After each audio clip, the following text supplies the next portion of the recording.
கண்டிப்பாக நரேந்திர மோடிக்கு தமிழகத்தை பற்றி பற்று வந்து விட்டது. பாஜக தலைமை அமித்ஷாவிடம் தமிழகத்தினுடைய ஒரு ஒருங்கிணைப்பை கொடுத்து விட்டார்கள். எடப்பாடி பழனிசாமியிடம் நேற்று காலை கூட அமித்ஷா பேசியிருக்கிறார். எஸ்பிஜி மூலமாக, ஸ்பெஷல் ப்ரொடெக்ஷன் குரூப் மூலமாக தமிழக டைரக்டர் ஜெனரல் ஆஃப் போலீஸுக்கு சில கடிதங்கள் போய்கிறது, இமெயில் போயிருக்குது. நாளை மறுநாள் எஸ்பிஜி சீனியர் இன்ஸ்பெக்டர்ஸ் தமிழ்நாடு வர இருக்கிறார்கள் 26 விஜயத்தை பற்றி ஒருங்கிணைக்க. எடப்பாடி பழனிசாமிக்கு எங்கிருந்தாலும் நல்ல கும்பல் வருது.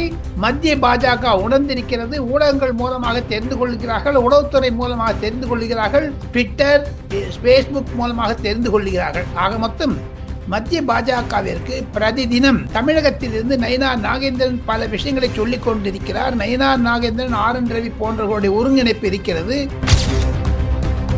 எனினும் அமித்ஷாவிற்கு 360 டிகிரியிலிருந்து விஷயங்கள் வந்து கொண்டிருக்கின்றன. தமிழகத்தில் இருக்கக்கூடிய காங்கிரசுடைய அவல நிலையை பார்த்து செல்வ பெருந்தகை மாற்றப்பட இருக்கிறார் என்பது கூட நேற்று நாடாளுமன்றத்தில் அமித்ஷாவிற்கு தெரிவிக்கப்பட்டது.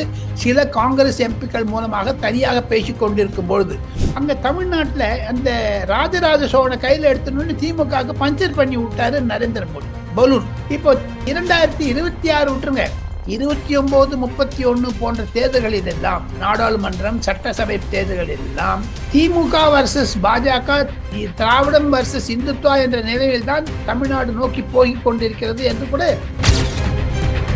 முதலமைச்சரை குஷிப்படுத்த வேண்டும் என்று டிஜிட்டல் பொய் சொல்லாதுங்க. முதலமைச்சருக்கு தவறான செய்தி தெரிவிக்கப்பட்டிருக்கிறது என்பதுதான் உணர முடிகிறது. அதுல பெண் நிறுவனம், சபரீசனுடைய நிறுவனம் முதலமைச்சரை ஏமாற்றி விட்டதாகத்தான் பலர் கருதுகிறார்கள்.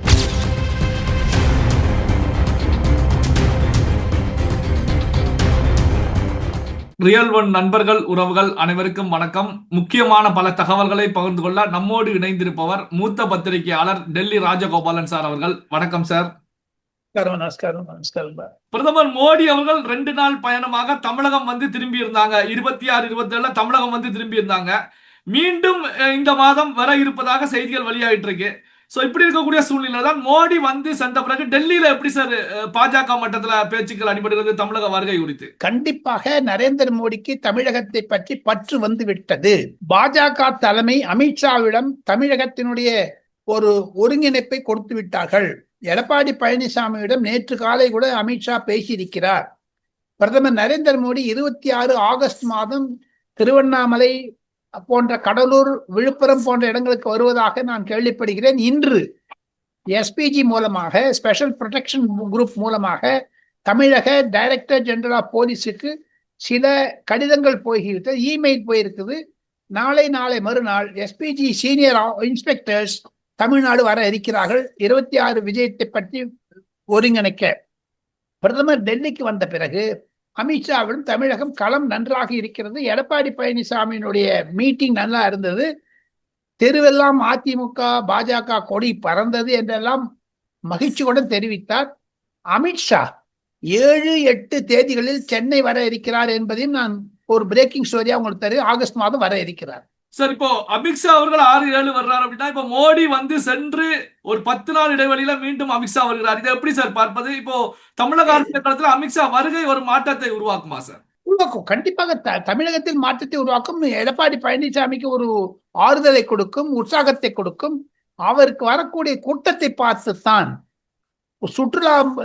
சுற்றுப்பயணம் செல்லும் பொழுது எடப்பாடி பழனிசாமிக்கு எங்கிருந்தாலும் நல்ல கும்பல் வருது. மத்திய பாஜக உணர்ந்திருக்கிறது. ஊடகங்கள் மூலமாக தெரிந்து கொள்கிறார்கள், உளவுத்துறை மூலமாக தெரிந்து கொள்கிறார்கள், ட்விட்டர், பேஸ்புக் மூலமாக தெரிந்து கொள்கிறார்கள். ஆக மொத்தம் மத்திய பாஜகவிற்கு பிரதிதினம் தமிழகத்திலிருந்து நயினார் நாகேந்திரன் பல விஷயங்களை சொல்லிக் கொண்டிருக்கிறார். நயினார் நாகேந்திரன், RN ரவி போன்றவர்களுடைய ஒருங்கிணைப்பு இருக்கிறது. ஒன்று பாருங்க, கங்கை கொண்ட சோழபுரத்தை நரேந்திர மோடி வந்து நயினார் நாகேந்திரன் பேரை சொன்னார். பாத்தீங்களா நீங்க? அது எதை குறிக்கிறது? உற்சாகத்தை குறிக்கிறது. அதுதான் சொல்றாங்க. சார், இப்போ தமிழகத்தை பொறுத்த வரைக்கும் பாஜக, அதிமுக 2 கட்சிகள் தான் கூட்டணியில் இருக்காங்க. எடப்பாடி பழனிசாமி ஓட்டத்துல கேட்கும் போது அதிமுக கூட்டணியில பாஜக இருக்காங்க, பாஜக கூட்டணியில பல கட்சிகள் இருக்காங்க அப்படின்னு தெரிவிக்கிறாங்க. இப்போ அமித்ஷா அவர்களுடைய வருகை இந்த கூட்டணியில எத்தனை கட்சிகள் இருக்கிறது, எந்தெந்த கட்சிகள் இருக்கிறது அப்படிங்கிறத வெளிப்படுத்தக்கூடியதாக அமையுமா சார்? டிசம்பர் மாதம் தான் தெரியுங்க. அது மட்டும் பல பிரச்சனைகள், பேச்சுவார்த்தைகள் நடக்கும். சில கட்சிகள் வளரும் போரும். இப்ப ஓ பன்னீர்செல்வம் கட்சி ஆரம்பிக்க போறாரு, அவர் விஜயோட சேர போறாரு. இன்று காலை கூட சில பேர் அமித்ஷாவிடத்தை பேசுவதற்கு முயன்றார்கள். என்ன நடக்கும் போது தெரியல. ஓ பன்னீர்செல்வத்தின் நிலைமைப்பாடு தெரியவில்லை. ஈவன் விஜய் கூட சொல்றாரு, நான் முதலமைச்சர், ஆனா எந்த கட்சியோட கூட்டம் நவம்பர்ல தான் முடிவு போட்டு சொல்றாரு. இதெல்லாம் வச்சு பார்த்தா ஒரு குழப்பம். எல்லாம் டிசம்பர்ல தான் சரியாகுங்க. எனினும் அமித்ஷாவிற்கு 360 டிகிரியிலிருந்து விஷயங்கள் வந்து கொண்டிருக்கின்றன. தமிழகத்தில் இருக்கக்கூடிய காங்கிரசுடைய அவல நிலையை பார்த்து செல்வ பெருந்தகை மாற்றப்பட இருக்கிறார் என்பது கூட நேற்று நாடாளுமன்றத்தில் அமித்ஷாவிற்கு தெரிவிக்கப்பட்டது. சில காங்கிரஸ் எம்பிக்கள் மூலமாக தனியாக பேசிக் கொண்டிருக்கும் பொழுது, தனியா பார்க்கும்போது கனிமொழி அமித்ஷாவை எப்படி பேசிக்கிறாங்க தெரியுமா உங்களுக்கு? சரத்பவாருடைய பொண்ணு சுப்ரியா சூலே கனிமொழி பக்கத்திலே உட்கார்ந்துக்குது லோக்சபால. அந்த அம்மாக்கும் கனிமொழிக்கும் எக்ஸ்சேஞ்ச் பண்ணிக்கிறாங்க SMS, வாட்ஸ்அப்ல. அதெல்லாம் பார்த்தீங்கன்னா திமுக இருக்கக்கூடிய சண்டையெல்லாம் அந்த கனிமொழி மூலமாக சுப்ரியா சூலேக்கு தெரிகிறது. அது சுப்ரியா சூலே அமித்ஷாவுக்கு தெரியப்படுத்துகிறார் என்ற ஒரு குற்றச்சாட்டு திமுக எம்பிக்களிடையே நான் கேள்விப்படுகிறேன். சார், இப்போ மோடி வந்து சென்றது, இப்ப எதிர்கட்சிகள் தமிழகத்துல ஆளுங்கட்சியாக இருக்கக்கூடிய திமுக மட்டத்துல எப்படி சார் பார்க்கலாங்க? உங்களுடைய பத்திரிகையாளரோட உங்களுடைய பார்வை எப்படி சார் இருக்கு? திமுக அது நடுவில் பிரதமர் மந்திரியினுடைய விஜயத்திற்கு பிறகு முதலமைச்சருக்கு உடல்நிலை சரியில்லாமல் ஆஸ்பத்திரியில் இருந்தார். பிரதமர் டெல்லிக்கு வந்த பிறகு ஆஸ்பத்திரியில் வீட்டுக்கு வந்து விட்டார்.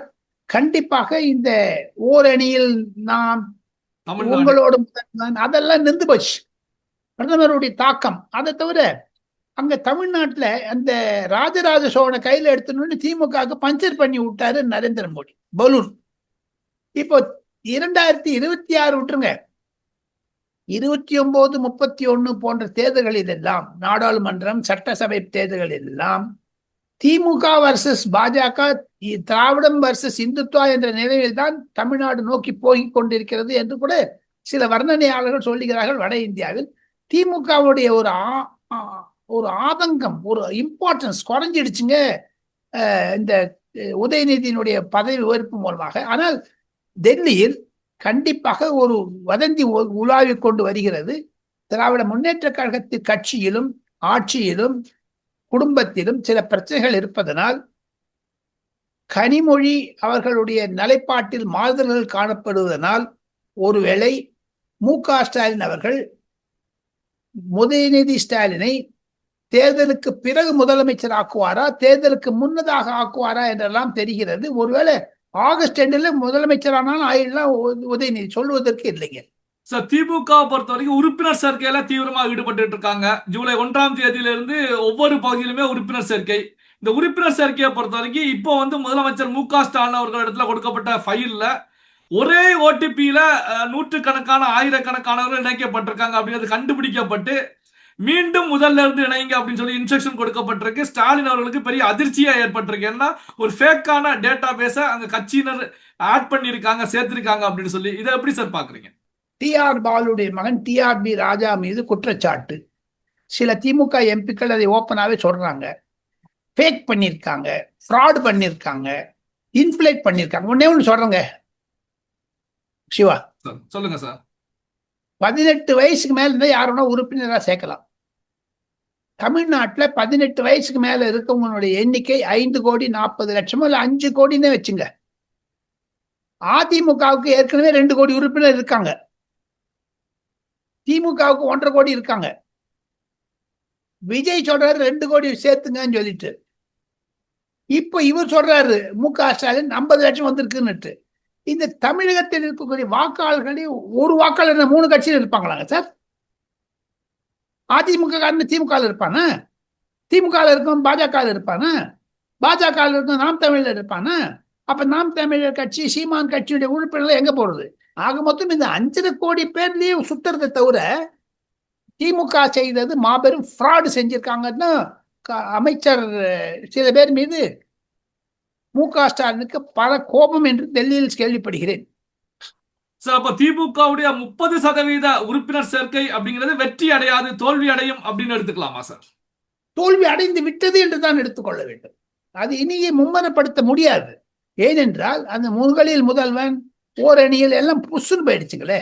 சார் இந்த உறுப்பினர் சேர்க்கையை பொறுத்த வரைக்கும் சபரீசனுடைய பெண் நிறுவனம் தான் பார்த்துக்கிட்டு இருக்காங்க. பெண் நிறுவனம் மூலமாகத்தான் இந்த உறுப்பினர் சேர்க்கை நடைபெற்றுட்டு இருக்கு. அப்போ இந்த விஷயத்தை பொறுத்த வரைக்கும் பாத்தீங்கன்னா திமுகவுக்கு முதலமைச்சர் ஸ்டாலின் அவர்களுக்கு பெரிய அதிர்ச்சி அப்படின்னு எடுத்துக்கலாமா சார்? ஒரு ஃபேக்கான டேட்டாவை கொடுக்குறாங்க அப்படின்னு எடுத்துக்கலாமா சார் முதல்வருக்கு? முதலமைச்சரை குஷிப்படுத்த வேண்டும் என்று டிஜிட்டல் பொய் சொல்லாதுங்க. டிஜிட்டல் எது? இப்ப நீங்க எனக்கு ஒரு பணம் அனுப்பிச்சிங்கன்னா எத்தனை மணிக்கு அனுப்பிச்சிங்க, எங்க இருந்து அனுப்பிச்சிங்க, எல்லாம் டிஜிட்டலைசேஷன் உங்க போன்லயே வந்துடும். இந்த கூகுள் பே எல்லாமே இருக்க மாதிரி, ஜிபே, பேடிஎம் அந்த மாதிரி தான் எல்லாம் வந்துடும். ஆனால் முதலமைச்சருக்கு தவறான செய்தி தெரிவிக்கப்பட்டிருக்கிறது என்பதுதான் உணர முடிகிறது. அதுல பெண் நிறுவனம், சபரீசனுடைய நிறுவனம் முதலமைச்சரை ஏமாற்றி விட்டதாகத்தான் பலர் கருதுகிறார்கள். சார் இப்போ ஒரு முக்கியமான செய்தி சார். முதலமைச்சர் ஸ்டாலின் அவர்கள் ஹாஸ்பிட்டல்ல இருந்து டிஸ்சார்ஜ் ஆகி செல்லும் போது அந்த வண்டியை ஓட்டி சென்றவர் சபரீசன் தான் ஓட்டி சென்றார் அப்படின்னு சொல்லி ஒரு தொலைக்காட்சியில வீடியோ வெளியிட்டு இருந்தாங்க. இது என்ன காரணம் சார்? என்ன பின்னணியாக இருக்கும் சார்? அவசர அவசரமா வந்திருக்கான்னு தான் சொல்றாங்க.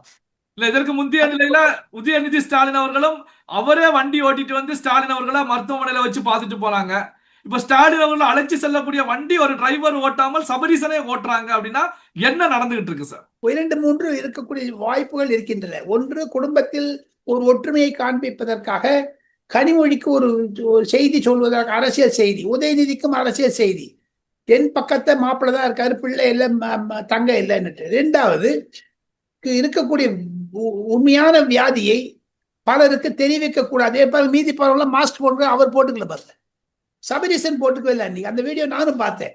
ஆக மொத்தம் அவருடைய உண்மையான வியாதியை மருத்துவர்கள் சொல்லிவிட்டாலும், அவர் பேஸ் மேக்கருக்கு சொல்லிவிட்டாலும், சில இன்னும் ரகசியங்களை பாதுகாப்பதற்காகத்தான் மாப்பிள்ளையை வரவைத்தார். அரசாங்க வண்டியை கொண்டு செல்லவில்லை அவர். பல்வேறு முக்கியமான தகவல்களை நம்முடைய உறவுகளுடன் பகிர்ந்து கொண்டதற்கு நன்றி சார். தேங்க்யூ.